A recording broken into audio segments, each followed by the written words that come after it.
নমস্কার, আমি স্বপ্না। আপনাদের স্বাগত জানাই গানের স্বরলিপিতে। গলায় যখন আমাদের কফ জমে যায়, অনেক সময় গান গাইতে গাইতে আমাদের গলা বসে যায়। আজকে আলোচনা করব যারা গান শেখেন, সমস্ত ছাত্রছাত্রী বা যারা সিঙ্গার, প্রত্যেকের জন্য গলা ভীষণ ইম্পর্টেন্ট। আর প্রায় আমাকে অনেকে লেখেন যে গান গাইতে গাইতে গলা ভারী হয়ে আসে, কিংবা গলায় কফ জমে যাচ্ছে, গলার মধ্যে একটা হালকা পেন ফিল হচ্ছে, কখনো উঁচু স্বরে রেওয়াজ করলে গলা বসে যাচ্ছে। এই ধরনের যাদের প্রবলেম ফেস করছেন, বিশেষ করে এই যে একটা বয়সের পরে, 50 বছর বয়সের পরে গলায় কফ আসা, গাইতে গাইতে গলার মধ্যে কফ জড়িয়ে যাওয়া, বা বারবার গলা খাকারি দিতে হয়, মানে পরিষ্কার করা, বারবার গলার ভেতরের কফটাকে পরিষ্কার করা, বা যেন আওয়াজটা বন্ধ হয়ে যাচ্ছে সেটাকে ক্লিয়ার করা। তো এই যে কোনো ধরনের সমস্যা আপনাদের ফিল হোক না কেন, আজকের এই ভিডিওটা আমরা একটা খুবই গুরুত্বপূর্ণ রেমেডি আলোচনা করব। আর এই রেমেডিটা থেকে কিন্তু আপনারা ভীষণ উপকৃত হবেন। আর এটা আপনারা বাড়িতেই বানাতে পারবেন। খালি আপনারা নয়, অনেক বড় বড় নামি দামি সিঙ্গার যারা আছেন তারাও এই রেমেডি ব্যবহার করেন, এবং যখনই তারা পারফর্ম করেন কোনো স্টেজে, তার আধা ঘন্টা আগে কিন্তু এই রেমেডিটা তারা ইউজ করে নেন।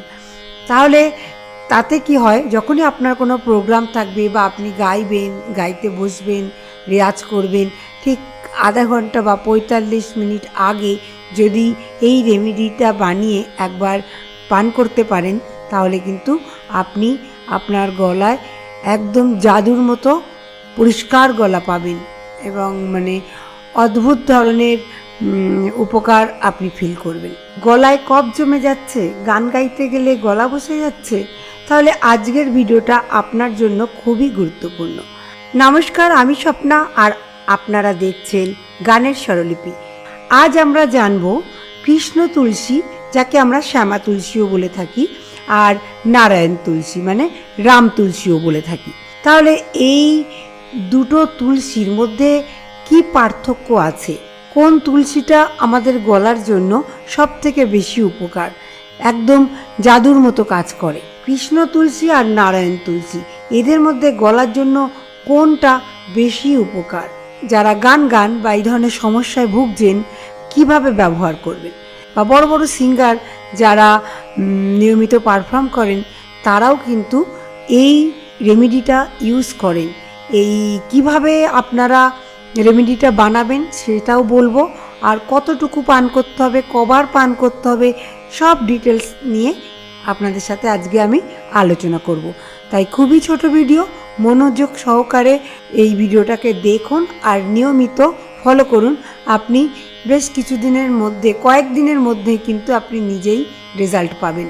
তাহলে চলুন সবার প্রথমে বুঝে নিই যে গলায় সমস্যা কেন হয়। এই যে বিভিন্ন ধরনের একটা এজের পরে গিয়ে আমরা এই সমস্যায় যে ভুগি, তার কারণ কি? ঠান্ডা লাগা সেখান থেকে হতে পারে, ধুলোবালি, ডাস্ট অ্যালার্জি, আমরা বুঝতে পারি না, ধুলোবালি থেকেও কিন্তু আমাদের গলার মধ্যেটার ভেতরটা চোখ হয়ে যায়, এবং গিয়ে এই ধরনের সিমটম দেখা যায় যে গলায় কফ জমে যাচ্ছে। বেশি জোরে গান বা কথা বললে আমাদের গলা বসে যাওয়ার প্রবণতাটা থাকে।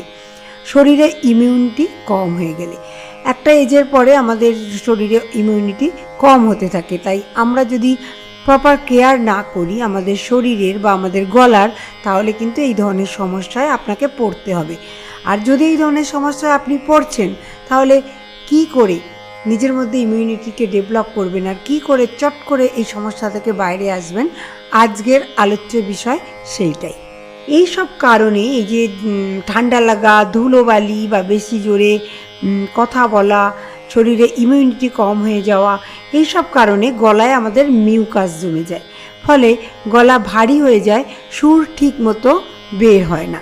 এবারে আলোচনা করি যে কৃষ্ণ তুলসী আর রাম তুলসী বা শ্যামা তুলসী, নারায়ণ তুলসী।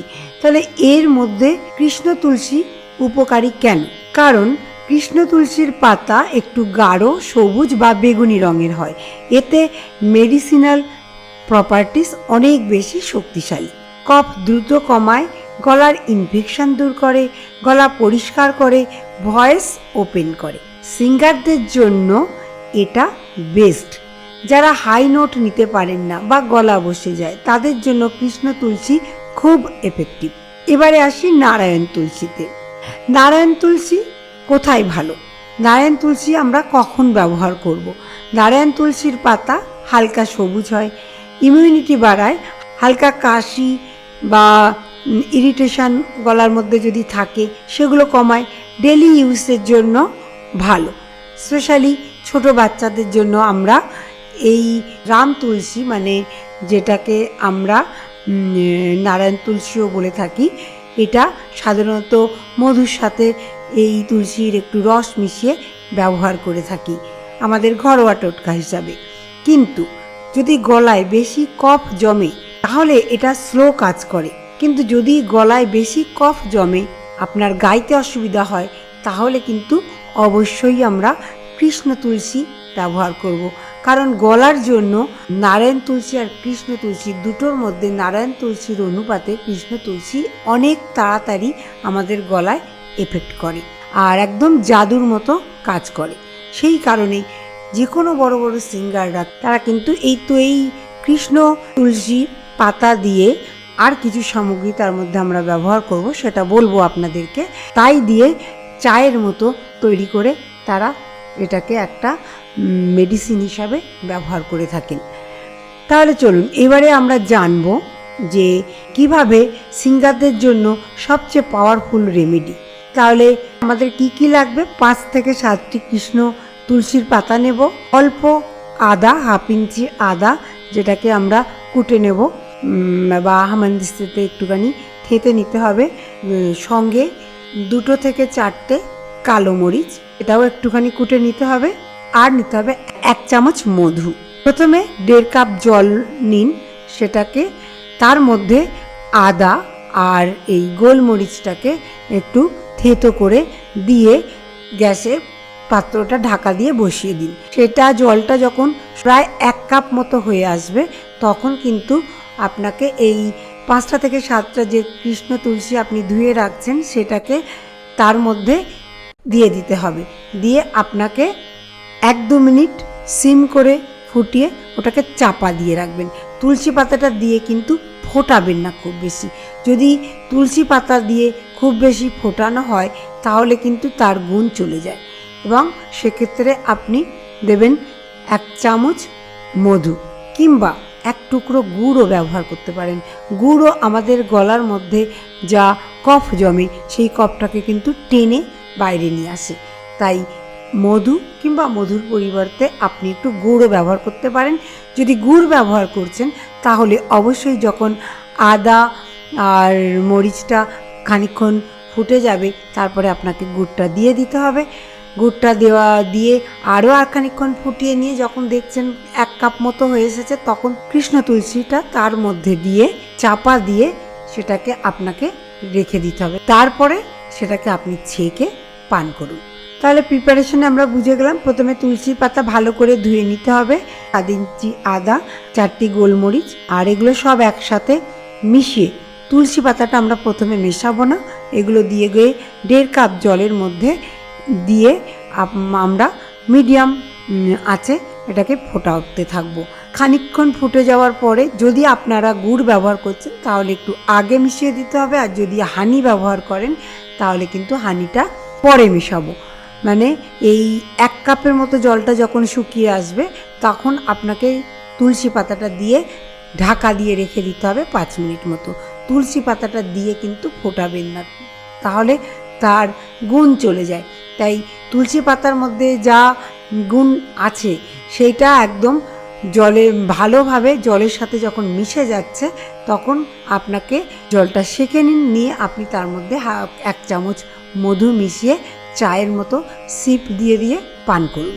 এবারে আসবো যে কতবার আমরা এই রেমেডিটা, এই ড্রিঙ্কটা নিতে পারি। দিনে 1 থেকে 2 বার আমরা নিতে পারি। সকালে খালি পেটে ঘুম থেকে ওঠার পরে আপনি 1 কাপ নিয়ে সেবন করুন, আর ঘুমাতে মানে শুতে যাওয়ার আগে আপনি 1 কাপ সেবন করুন। 2 থেকে 3 দিনের মধ্যে আপনি রেজাল্ট পাবেন। গলা পরিষ্কার, কফ কমে যাবে, ভয়েস হবে ক্লিয়ার, গান গাওয়া অনেক সহজ হবে।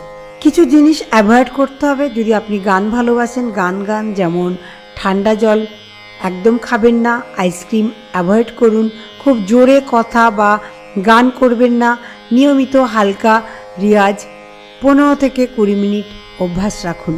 যদি আপনি সিঙ্গার হন তাহলে কৃষ্ণ তুলসী আপনার ডেলি রুটিনে রাখতেই হবে।